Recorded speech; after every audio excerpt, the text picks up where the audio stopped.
Comment vous avez pris part à ce travail? Qu'est-ce qui vous a motivé à venir? Déjà, je dirais que nous et la CGT, nous commençons à nous connaître depuis quelque temps, puisque ça fait 3 ans qu'on travaille ensemble dans le cadre de l'Alliance écologique et sociale, parce que nous sommes animés d'une même conviction, qui est que les enjeux de transition écologique rejoignent les enjeux sociaux.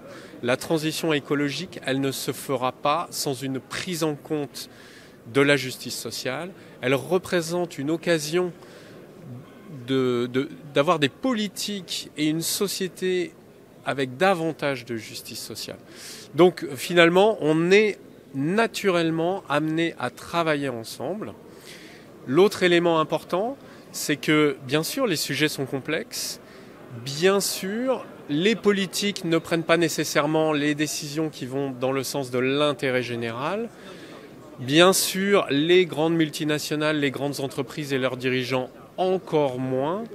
Donc, nous devons faire bloc, nous devons nous allier, nous les ONG environnementales, les syndicats, les organisations de défense des droits humains, etc. Nous devons nous allier pour peser dans les décisions qui sont prises au sujet de la transition écologique, parce que sinon, ces décisions, elles ne nous conviendront pas, elles ne seront pas efficaces pour répondre aux enjeux environnementaux et elles entraîneront de la casse sociale, voire elles deviendront un prétexte pour la casse sociale. Du coup, l'automobile s'impose comme un sujet stratégique.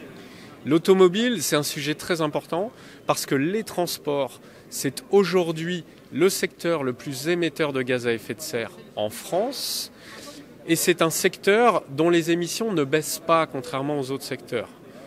Les émissions stagnent parce qu'on n'arrive pas à trouver les bonnes solutions pour répondre aux enjeux. C'est aussi un secteur dans lequel, qui nous concerne tous, parce que nous sommes tous des utilisateurs des transports, et beaucoup d'entre nous des utilisateurs du véhicule individuel, de l'automobile. Donc c'est un enjeu social à un double niveau, au niveau de la question de la production. La France est historiquement un grand pays producteur d'automobiles, l'industrie qui va avec, les emplois, la question de la délocalisation, mais c'est aussi un enjeu social au niveau de l'utilisation. Il faut que la transition écologique au niveau des transports réponde aux besoins réels de toute la population et pas seulement aux besoins créés ou fantasmés d'une élite économique et sociale. Et du coup, qu'est-ce que vous espérez à la fin de cette journée?